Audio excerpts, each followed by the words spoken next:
और इस वक्त एक बड़ी खबर दिल्ली से है। आरकेपुरम इलाके में आपसी विवाद में हमलावरों ने 2 महिलाओं की गोली मारकर हत्या कर दी है। दोनों मृतक महिलाएं बहनें थी। जानकारी के मुताबिक सुबह करीब 4 बजे पुलिस को इसकी जानकारी मिली और जिसके बाद पुलिस मौके पर पहुंची और छानबीन में जुट चुकी है। पुलिस सीसीटीवी फुटेज के आधार पर आरोपियों की तलाश कर रही है। बताया गया कि आपसी विवाद के बाद कुछ लोगों ने फायरिंग की और जिसके बाद भाई को बचाने के लिए दोनों बहनें सामने आ गई। इसी दौरान दोनों को गोली लग गई, जिसके बाद दोनों को सफदरजंग हॉस्पिटल ले जाया गया और जहां दोनों की मौत हो गई। तो ये बड़ी खबर आपको लगातार बता रहे, 2 तस्वीरें आपके टीवी स्क्रीन पर हम आपको दिखा रहे हैं। दिल्ली में 2 बहनों की हत्या के बाद हड़कंप मच चुका है। दिल्ली पुलिस मामले की जांच में जुटी है। अब देखिए, दावा ये भी है कि पैसे के लेन देन में विवाद की वजह से वारदात को अंजाम दिया गया। फिलहाल पुलिस पूरे मामले की जांच में जुटी है, लेकिन दुखद ये है कि 2 सगी बहनों की इसमें मौत हो चुकी है। जो मृतक महिलाएं हैं वो दोनों आपस में बहनें थी। अपने भाई को बचाने के लिए वो सामने आई और इसी बीच उन्हें गोली लग गई और दोनों की मौत हो गई।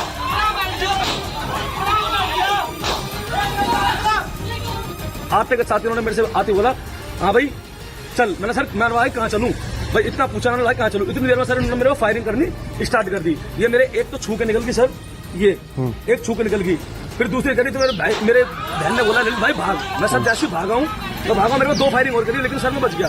इतने में मेरे बहन जैसे बड़ी बचाव करा, मेरी जाकर मैंने सर मेरी बहनों पे गोली चला दी। एक बड़ी बहन पे चला दी, उसके सीने में लगी, एक के पेट में लगी है सर। ठीक है, और ये गोली मार के जैसे मैं भागा हूँ तुरंत ही मैं जैसे भागा हूँ सर, और ये तुरंत ही गोली मार के निकल गए।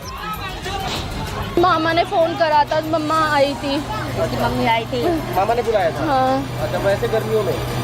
नहीं, मामा ने बोला था मामा की लड़ाई हो गई है। अच्छा, तो मम्मी आई थी। तो मम्मी आई थी, मुनीर खराब आई थी। हाँ, मुनीर खराब है। घर वैसे मुनीर जाओ है? हाँ, मुनीर खराब है। अच्छा, तो क्या हुआ था फिर? आपने कुछ बताया मामा ने या फिर किसी को? नहीं। क्या था? कौन लोग से जानते हो उनको? मामा कहाँ है? मामा नहीं पता हमें। तो देखिए, परिवार का जरूर इस वक्त रो रो कर बुरा हाल है। 2 मृतक महिलाएं जो आपस में बहनी थी वो अब चली गई है। आनंद मेरे साथ ज्यादा जानकारी के साथ फोनलाइन पर जुड़ चुके हैं। आनंद, पीड़ित जो भाई है उसका बयान भी अब सामने आ चुका है, लेकिन कोई आम अपराधी इस तरीके से अंधाधुंध फायरिंग कर सकता है ये मानना बहुत मुश्किल है। उसका कुछ बैकग्राउंड सामने अभी तक आ पाया है क्या? देखिए, पूरे मामले में एक अर्जुन नाम का आरोपी है, उसको पुलिस तलाश कर रही है। अर्जुन दोनों परिवार जो है, जो महिलाएं दोनों जिनकी मौत हुई है उनका, और जिस परिवार में झगड़ा हुआ था पैसे का लेन देन, उस परिवार को अच्छी तरह से जानता है। और वहां पर अर्जुन भी मौजूद था इस घटना में, उसने ये फायरिंग करी है, जिसके बाद ये दोनों महिलाओं की अस्पताल में मौत हो गई है। पैसे का विवाद काफी पुराना था और उसके पहले भी एक बार, जो पुलिस का कहना है कि एक बार पहले भी इनका झगड़ा हो चुका था आपस में। और कल झगड़ा इतना बड़ा कि जो अर्जुन वहां पर मौके पर मौजूद था, उसने अपने जो अवैध हथियार है उससे वहां पर ताबड़तोड़ फायरिंग की। वीडियो में आप देख सकते हैं किस तरह से जो फायरिंग की आवाज है वो भी नजर आ रही है। दिल्ली के मुख्यमंत्री ने भी इस पर शोक प्रकट किया और कहा है कि दिल्ली की कानून व्यवस्था को लेकर सवाल खड़े किए हैं।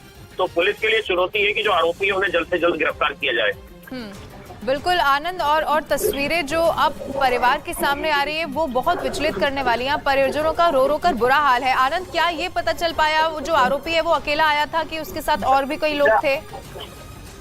ये देखिए लवीना, अब तक जो दिल्ली पुलिस का कहना है कि अर्जुन वहां पर मौजूद था, हालांकि उसके क्या कोई और सहयोगी भी वहां पर मौजूद थे। पुलिस सीसीटीवी फुटेज और जो चश्मदीद हैं उनके बयान के आधार पर वो तमाम चीजें पता करने की कोशिश कर रही है। पुलिस के लिए सबसे बड़ी चुनौती है क्योंकि 2 हत्याएं हुई हैं कल झगड़े में। उसके बाद पुलिस के लिए चुनौती है कि जो आरोपी अर्जुन है उसकी जल्द से जल्द गिरफ्तारी की जाए और उसका जो बैकग्राउंड है वो पता किया जाए।